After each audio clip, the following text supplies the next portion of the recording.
스페인 바르셀로나의 국제 요트클럽, 지중해의 푸른 바다가 한눈에 내려다 보이는 이곳은 세계 각국의 부유층들이 모여드는 고급 요트클럽입니다. 오늘도 수십 척의 호화 요트들이 마리나에 정박해 있었죠. 그 사이사이로 바쁘게 움직이는 한 여성이 있었습니다. 박세라 27살의 한국 여성으로 이곳에서 요트 정비사로 일하고 있었습니다. 검게 그을린 얼굴과 단단한 체격, 그리고 무엇보다 바다를 바라보는 눈빛에서 범상치 않은 경험이 느껴졌죠. 세라는 어릴 적부터 꿈꿔왔던 세계 일주 요트 경주에 참가하기 위해 돈을 모으며 이곳에서 일하고 있었습니다. 그때 클럽 한쪽에서 시끄러운 웃음소리가 들려왔습니다. 미국의 억만장자 3세 루카스 웨인이 친구들과 함께 자신의 요트 앞에서 허세를 부리고 있었죠. 봐라, 이 메인세일의 각도를 보면 바람을 받는 효율이 얼마나 뛰어난지 알 수 있을 거야. 루카스는 자랑스럽게 말했습니다. 하지만 세라의 눈에는 그의 설명이 완전히 잘못되어 보였습니다. 바람의 방향과 도체 각도, 그리고 선체의 기울기까지 모든 것이 엉망이었죠. 참다 못한 세라가 다가가서 조용히 말했습니다.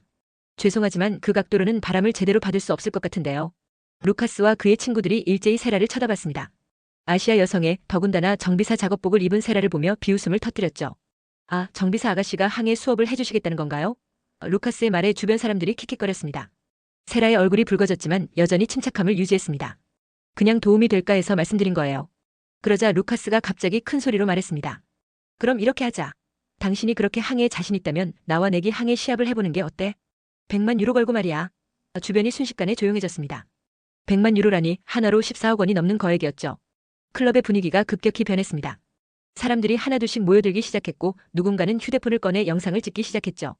여성이, 그것도 아시아인이, 더군다나 정비사가 루카스와 항해 시합을 한다고? 속삭임과 비웃음이 여기저기서 터져나왔습니다. 세라는 잠시 망설였습니다. 사실 그녀에게는 남들이 모르는 과거가 있었거든요. 대한민국 해군 특수전전단, 일명 UDT 출신이었습니다.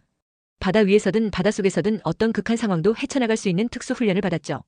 고속정 조종은 물론이고 거친 파도 속에서도 정확한 항해를 할 수 있는 기술을 몸에 익혔습니다. 뿐만 아니라 군 복무를 마친 후에는 세계적인 요트 대회에 출전해서 우승까지 차지한 경력이 있었습니다. 하지만 몇 년 전 일어난 사고로 인해 항해계에서 은퇴하고 지금은 조용히 지내며 새로운 꿈을 준비하고 있었죠. 루카스의 도발적인 말과 주변 사람들의 편견 어린 시선이 세라의 인내심을 시험하고 있었습니다. 여자가 무슨 항해를 안다고. 아시아인들은 바다보다 육지가 더 익숙할 텐데. 이런 말들이 세라의 귀에 들려왔습니다. 마침내 세라가 입을 열었습니다. 좋습니다. 하지만 조건이 있어요. 세라의 목소리는 조용했지만 단호했습니다. 제가 이기면 당신이 모든 사람 앞에서 사과하세요. 그리고 그 돈은 바다환경보호단체에 기부하겠습니다. 루카스가 크게 웃었습니다. 하, 벌써 이긴 것처럼 말하는군. 좋아, 승부다. 그의 확신에 찬 표정에서 세라를 완전히 무시하고 있다는 것이 드러났죠. 주변 관중들도 이미 승부의 결과를 예측한 듯 루카스를 응원하기 시작했습니다. 시합 조건이 정해졌습니다.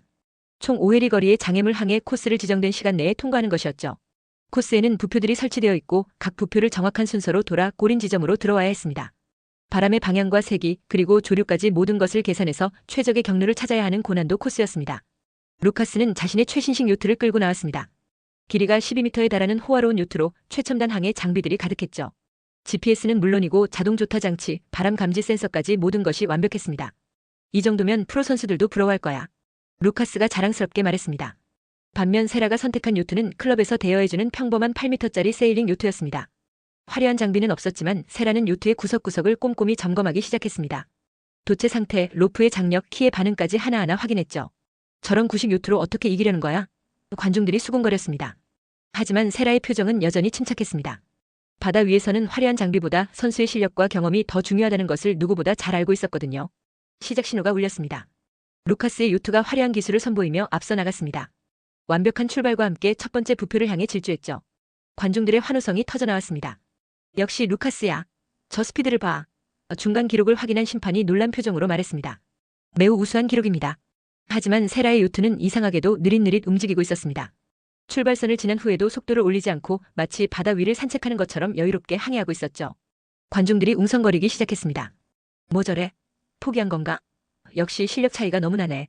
루카스는 뒤를 돌아보며 큰 소리로 외쳤습니다. 아가씨, 이건 경주예요. 관광이 아니라고. 그의 말에 주변 사람들이 웃음을 터뜨렸습니다. 심지어 누군가는 휴대폰으로 라이브 방송을 시작했고 시청자들도 세라를 놀리는 댓글을 달기 시작했죠. 세라는 첫 번째 부표에 도착해서도 급하지 않게 요트의 장비들을 점검했습니다. 도체 각도를 미세하게 조정하고 바람의 방향을 다시 한번 확인했죠. 저 여자 뭐 하는 거야? 시간 끌기? 관중들의 비웃음이 더욱 거세졌습니다. 루카스는 이미 두 번째 부표를 돌고 세 번째 부표를 향해 가고 있었습니다. 그의 요트는 바람을 가르며 시원스럽게 달리고 있었죠. 이 정도면 벌써 승부가 난 것 같은데? 누군가가 말했습니다. 방송을 보던 시청자들도 이미 루카스의 승리를 확신하고 있었습니다. 세라는 여전히 침착했습니다. 바다를 읽고 바람을 느끼고 조류의 변화까지 모든 것을 계산하고 있었죠. 그녀의 눈에는 남들이 보지 못하는 바다의 변화가 보였습니다. 곧 바람의 방향이 바뀔 것이고 조류도 달라질 것이라는 것을 알고 있었거든요. 하지만 아직은 때가 아니었습니다. 아직 반도 안 왔는데 벌써 포기 모드네. 사람들의 조롱이 계속되었지만 세라는 자신만의 계획에 따라 움직이고 있었습니다. 진짜 실력을 보여줄 때는 따로 있었으니까요. 코스의 중반부에 접어들면서 바다의 상황이 급변하기 시작했습니다.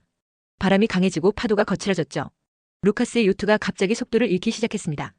최신 장비들이 오히려 변화하는 바다 상황에 제대로 대응하지 못하고 있었거든요.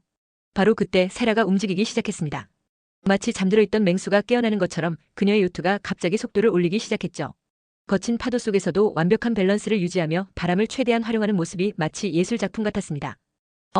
저게 뭐야? 관중들이 놀라기 시작했습니다. 세라의 요트가 파도를 뚫고 나가는 모습이 일반적인 항해와는 완전히 달랐거든요. UDT에서 배운 극한 항해 기술이 발휘되고 있었습니다.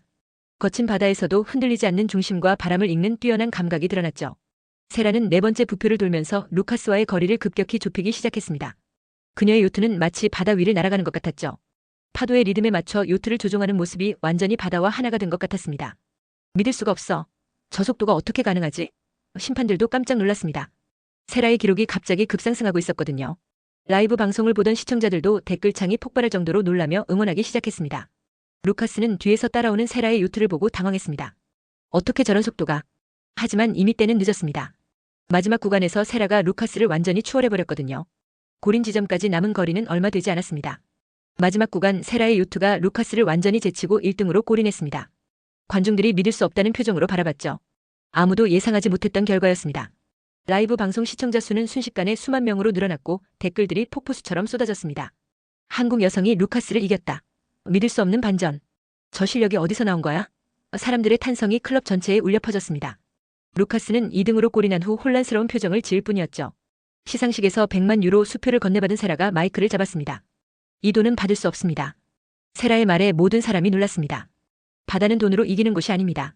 바다는 겸손함과 실력으로 항해하는 곳이죠. 세라는 수표를 바다환경보호단체에 기부하겠다고 선언했습니다. 그리고 루카스를 향해 말했습니다. 항해는 화려한 장비나 돈으로 하는 것이 아닙니다. 바다를 존중하고 자연과 함께하는 마음이 가장 중요해요. 루카스는 얼굴이 빨갛게 달아올랐지만 결국 고개를 숙였습니다. 미안합니다. 제가 오만했습니다. 그의 사과에 클럽 안이 조용해졌죠.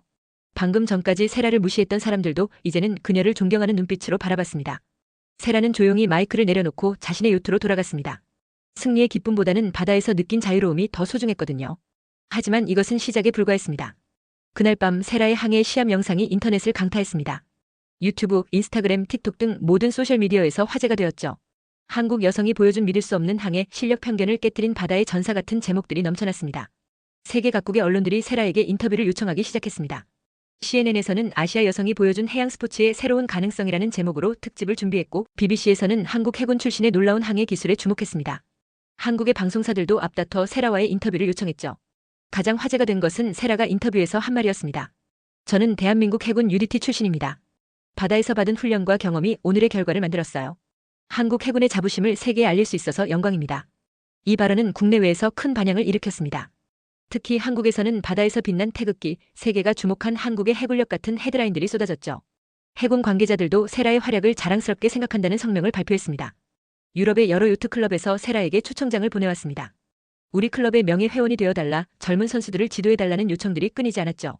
하지만 세라는 모든 제안을 정중히 거절했습니다. 그녀에게는 더 중요한 일이 있었거든요. 시합이 끝난 지 2주가 지났습니다. 세라는 바르셀로나 항구 근처에 작은 요트 교실을 열었습니다. 유럽에 거주하는 한국계 청소년들을 대상으로 한 항해 교육 프로그램이었죠. 바다는 여러분의 꿈을 키워줄 수 있는 곳입니다. 국적이나 성별에 상관없이요. 첫날 수업에 참여한 15명의 아이들 눈에는 호기심과 동경이 가득했습니다. 선생님처럼 멋진 항해를 할 수 있을까요? 한 소녀가 물었습니다. 물론이에요. 바다는 정직한 노력에 반드시 보답해주거든요. 세라가 따뜻하게 답했습니다. 세라의 이야기는 한국계뿐만 아니라 다른 나라 이민자 자녀들에게도 큰 용기를 주었습니다.